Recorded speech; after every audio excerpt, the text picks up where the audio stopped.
Olá pessoal, tudo bem? Ótima tarde a todos, todos muito bem-vindos. Eu aqui, Joyce Hasselman, trazendo para você as principais notícias do dia, o que está acontecendo, a tensão, na verdade, em Brasília, uma tensão absoluta com o julgamento do habeas corpus do bandido condenado Luiz Inácio Lula da Silva, né? O cheque nesse jogo de xadrez, o cheque de checkmate, tá, gente?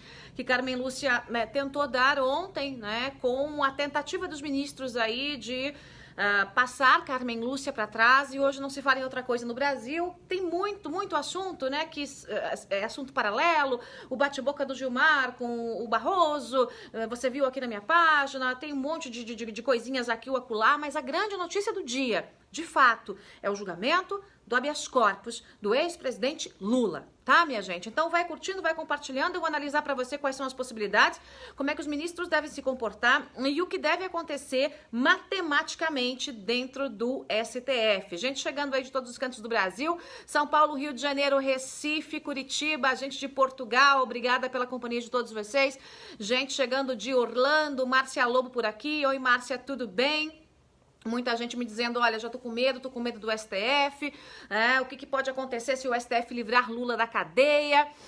Valquíria, é verdade isso sobre a renúncia dela? Valquíria, é o seguinte, ontem havia sim uma possibilidade de renúncia, mas a Carmen Lúcia conseguiu mexer ali os pauzinhos, né, e pautar essa discussão do habeas corpus. Uma manobra que, inclusive, está sendo discutida juridicamente.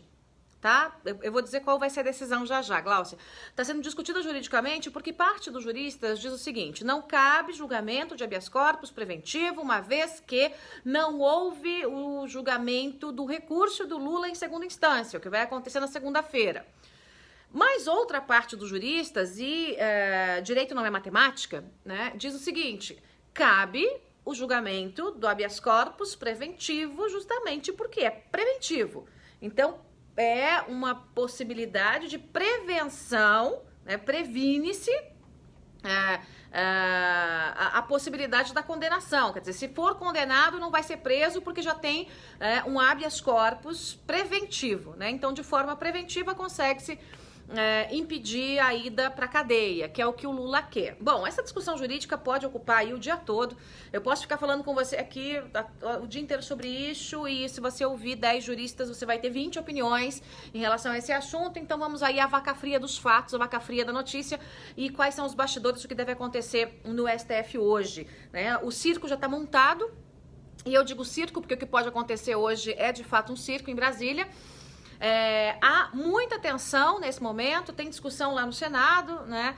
Mas há muita tensão, há um cerco feito pela polícia no STF para impedir que os manifestantes cheguem até o Supremo. Claro que muita gente está ali na pressão, né? Querendo fazer manifestação, na expectativa de que o habeas corpus seja negado. Os advogados de Lula já chegaram, o Zanin chegou um pouco mais cedo, o Batóquio chegou agora há pouco. Então a coisa já está armada e montada para que se desenvolva aí a discussão desse habeas corpus do ex-presidente Lula. Qual é a lógica? Então, eu vou dizer para você qual é a lógica, qual é o perigo. São duas coisas diferentes, tá, gente? A lógica, tá? A lógica. Deixa eu só ler aqui o que a Nina tá me dizendo. Primeiramente, primeira vez que eu comento aqui na sua live, direto do Nordeste, minha senadora. Obrigada, querida, obrigada. Bom, a lógica é a seguinte: se o Supremo tivesse pé e cabeça, juízo e coerência, essa discussão sequer estaria acontecendo. Primeira coisa. Se o Supremo tivesse pé, cabeça, decência, coerência e lógica, o habeas corpus de Lula seria negado de imediato. Aliás, seria indeferido. Nem iam julgar isso. Mas suponhamos que, né, passou um pouquinho assim da lógica, né? E o habeas corpus será julgado como que vai acontecer hoje. Então, se o Supremo mantivesse lógica, decência, coerência, o Supremo faria o quê? Daria um não redondo e absoluto de pelo menos 6 votos a 5 contra o habeas corpus, contra Lula. 6 a 5 por Lula na cadeia. Joyce, por que 6 a 5? Vamos lá. Há 1 ano e meio, menos que isso, o Supremo decidiu, né, no finalzinho lá de 2016, decidiu que condenado por um colegiado pode ser preso. Ponto. Condenou um juiz, condenou um colegiado, cana, ok? todo mundo sabe disso, eu já tô careca de falar esse assunto, você tá careca de ouvir esse assunto, certo? Ok, né? Aí o que aconteceu dentro do Supremo? Né? Depois disso, depois que os 6 votaram, inclusive com voto de louvor e um voto lindo do Gilmar Mendes, que disse que a prisão em segunda instância era fundamental para que a impunidade fosse combatida, que era um absurdo, que é claro que poderia acontecer um errinho aqui, o outro acolá, mas que há instâncias superiores para corrigirem os erros, que seria muito educativo para o Brasil ter grandes figuras da política atrás das grades e blá, blá, blá, blá, blá. Esse Gilmar que não vale um centavo, não vale nada, nada.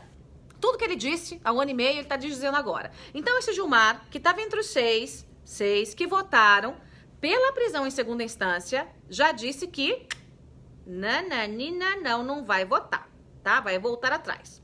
Aí, tinha o Teori Zavascki, né? O Teori Zavascki morreu. No lugar dele entrou o Alexandre de Moraes. O Alexandre de Moraes já se posicionou que é a favor da prisão em segunda instância, né? Aí tem a Rosa Weber nesse pacote. A Rosa Weber votou lá atrás, né, contra a prisão em segunda instância. Então o entendimento dela lá atrás é que deixa ter 20, 30 anos de recurso, deixa a impunidade correr solta nesse Brasil, né? Quem tem dinheiro se livra da cadeia. Esse foi o posicionamento da Rosa Weber.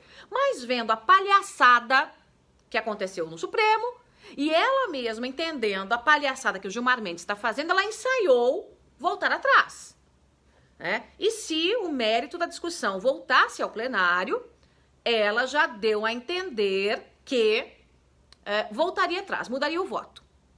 E como é que fica na questão do habeas corpus? Não é o mérito da coisa, é o habeas corpus, né?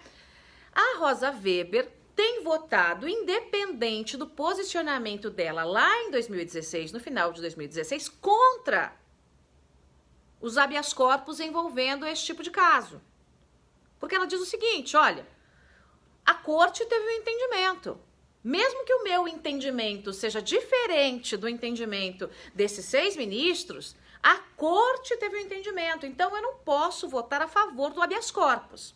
Então, se a Rosa Weber mantiver a coerência e se os outros ministros mantiverem a coerência, nós já temos 6 votos contra Lula. A questão é, eles vão manter a coerência? Rosa Weber vai manter a coerência? Ou vai ter ali na matemática muita pressão que pode fazer ministro mudar de ideia? Quem sabe gravação, quem sabe dossiê, quem sabe até mala de dinheiro rolando, né, gente? Naquela velha promoção que o povo gosta tanto, né? Compre uma pizza e ganhe uma mala com alguns milhões de reais dentro. E aqui não cabe, eu não tô fazendo nenhuma acusação a ninguém. Mas eu tô dizendo, sim, que não há lógica dentro do direito, não há lógica dentro da decência, não há lógica dentro do que o próprio Supremo definiu para que Lula ganhe um habeas corpus. Aliás, sabe quem que reclamou, gente? Que o habeas corpus do Lula foi pautado? O Palocci. O Palocci tá com a macaca. Falou assim, por que o do Lula foi pautado? Eu tô esperando o meu aqui há tanto tempo. E o meu não chega. Então, se a matemática lógica for levada em conta, Lula não se safa hoje. Ainda que a tropa do PT tenha subido uma hashtag que virou top trend aí, né, no Twitter, hashtag Lula livre, né? Não comemore tão cedo, galerinha do mal, né? Por quê? Porque a lógica pode prevalecer. Mas pode prevalecer o julgamento político? Pode prevalecer o julgamento da pressão? Pode prevalecer o julgamento da camaradagem? Pode prevalecer o entendimento do Gilmar Mendes, que é o entendimento daquele que joga para seu próprio time contra a justiça? Como bem disse o Barroso ontem, o senhor é uma vergonha, disse o Barroso.